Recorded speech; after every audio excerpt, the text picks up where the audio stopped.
At Universal's Islands of Adventure, guests feel at one with prehistoric nature inside this tropical paradise filled with dinosaurs and paleontology expeditions.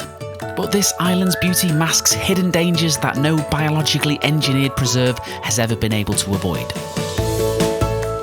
Hi, I'm the Frugal Brit, and for this video I will take you on a guided tour of Jurassic Park, the largest island within Islands of Adventure, one of the most immersive theme park lands you'll ever experience. Within this tour we'll cover all attractions and dining locations, and I'll sprinkle in a few tips as well. Before we get into it, don't forget to subscribe and hit the bell so you don't miss out on future guides, reviews and other Orlando content. As you make your way through Islands of Adventure's port of entry, you'll eventually come to the central lagoon where you can see Jurassic Park on the opposite side. To get over there nowadays, you actually have 3 different routes you can take. You have the western route via Toon Lagoon and Skull Island. Then over on the east side, you can take the bridge shortcut to Velocicoaster via the Lost Continent. Lastly, you have the bridge when travelling from Hogsmeade, which also contains the iconic archway entrance. There used to also be an archway on the west side, but they did unfortunately take this away for the Skull Island expansion. For my tour, we are going to start on the west side, but let's just pretend that there is still an archway entrance greeting guests from this direction. As you make your way through the tropical plants and foliage, you're welcomed by the classic John Williams score through the hidden speakers. We're going to start with Camp Jurassic, which is a multi-level kids playground which you enter on the east side of the main path. You can explore swaying suspension bridges, battle with water cannons and venture into caves that hold prehistoric secrets. Easily the most impressive of all Universal's playgrounds, a really great place to let your kids run free during those busy midday hours, as you can easily burn an hour in here. Situated inside Camp Jurassic is Pteranodon Flyers, which is a suspended family coaster designed for little ones. Guests soar high above Jurassic Park and enjoy great views below their dangling feet. This is a very gentle ride, so a good pick for any sensitive children, provided they're not afraid of heights. There are a couple downsides to this attraction, which are that its capacity is very low, so always has higher wait times than it deserves.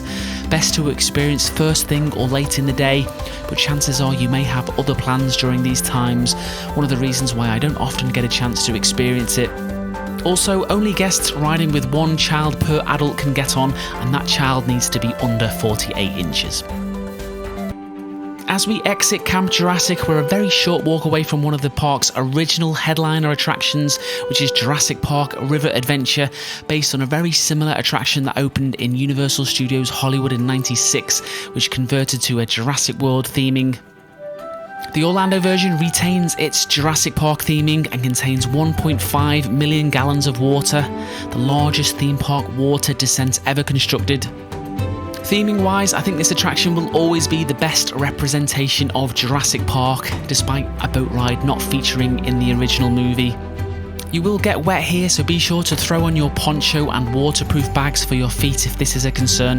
Its queue serves as a welcome to Jurassic Park with a miniature Isla Nublar. The covered walkway then leads you to your riverboat. After boarding, the raft rises against an elevation followed by a small plunge. It then enters the Jurassic Park gate for a relaxing and smooth ride amongst the park's herbivore dinosaurs. The raft goes through a cave with water trickling down its sides. Riders then enter Stegosaur Springs with an adult and baby Stegosaurus standing on either side of the river. You'll later be greeted by a dinosaur that I'm not even going to attempt to pronounce, who sprays water and knocks you off course into a raptor containment, where you'll meet some destructive compies battling for a shirt next to a speedboat crashed into a wall. The raft heads toward the water treatment plant and up a dark and steep hill with exposed pipes. You soon realise that all sorts of dinosaurs have taken over the plant. As the raft follows a short drop, sirens begin blazing loudly due to an evacuation. You'll eventually come face to face with the enormous T-Rex, and your only escape is the 85-foot plunge into the unknown.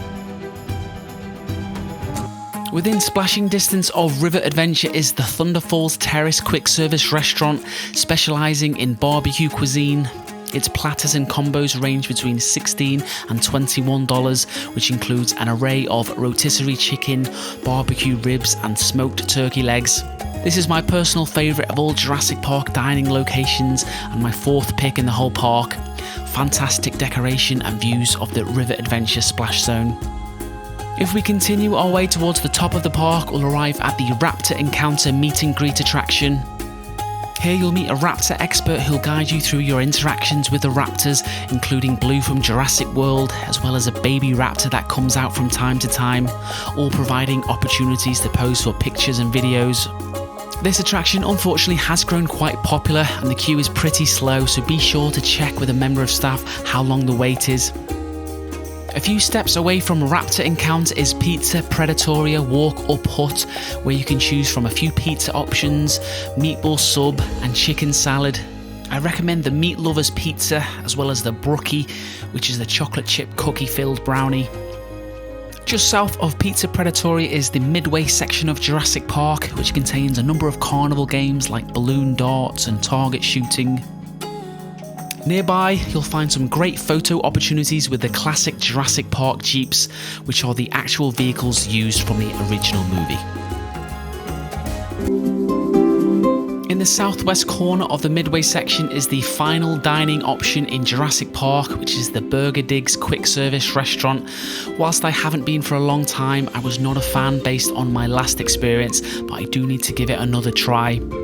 A few doors down from Burger Digs is the DINOSTORE, selling a number of dinosaur collectible toys, clothing and fossil replicas. In between the DINOSTORE and Burger Digs is one of Jurassic Park's most recognisable symbols, which is the Jurassic Park Discovery Centre, modelled very closely to the Welcome Centre from the original movie, where the T-Rex and the Raptor faced off. So this is the northern entrance for the top floor, and inside you have a great view of the central T-Rex skeleton. The more impressive entrance for the ground floor is on the south side next to the lagoon, with its impressive dinosaur fossil entrance facade. On the ground floor, you'll find interactive play centre features and several areas where dino enthusiasts, young and old, can unearth mysteries of our planet's prehistoric past and take photos with some life-size dinosaurs. If you're lucky, you'll catch a baby Velociraptor being hatched right inside the lab. It is now time for the main headliner of Universal Orlando, which is of course the Jurassic World Velocicoaster, Universal's fastest roller coaster. To get to this steel launch coaster from the main path, you'll want to follow signs taking you towards the lagoon before the bridge to Hogsmeade. Alternatively, you can cut through the Discovery Centre, and as I mentioned at the very start of the video, if you're on the east side of the park, you have the bridge from the Lost Continent taking you directly to the attraction. My advice is to get to this attraction first before anyone else at early park admission, but the issue here is that early park admission is generally better saved for Hagrid's, but this could change if they start allowing Express Pass for Velocicoaster. You do find that the wait times calm down for Velocicoaster in the late morning, but the best time to jump in the queue outside of early park admission would be 5 or 10 minutes before park closure. So the ride's backstory puts you in Jurassic World shortly before the events of the Jurassic World film, so before the arrival of the Indominus Rex. Claire Dearing has been tasked with adding more teeth to the park, so she's commissioned a new raptor-themed roller coaster. As you make your way through the entrance, you'll encounter 2 towering bronze Velocicoaster sculptures. Within the outdoor portion of the queue, you'll enjoy fantastic views of the coaster and its barrel roll over the lagoon. Inside the lobby, you'll see a sculpture representation of Jurassic World's raptors, including Blue, whilst Mr. DNA delivers his safety message. As you continue through the queue, you'll be feet away from the 70 mph launch whilst raptors screech past you.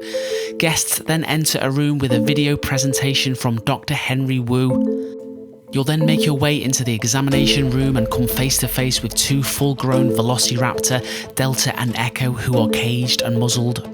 The examination room is followed by the lockers area, where guests can secure their loose items. These lockers are quite unique with their 2-way design, in which a door swings open on one side to insert the belongings and opens on the other side as guests exit the ride. For those needing one of the paid large lockers, you will be directed back out of the queue and into the Discovery Centre, which contains large lockers. You'll be given a ticket so you can head back to the same position in the queue. Best to get this done before you enter.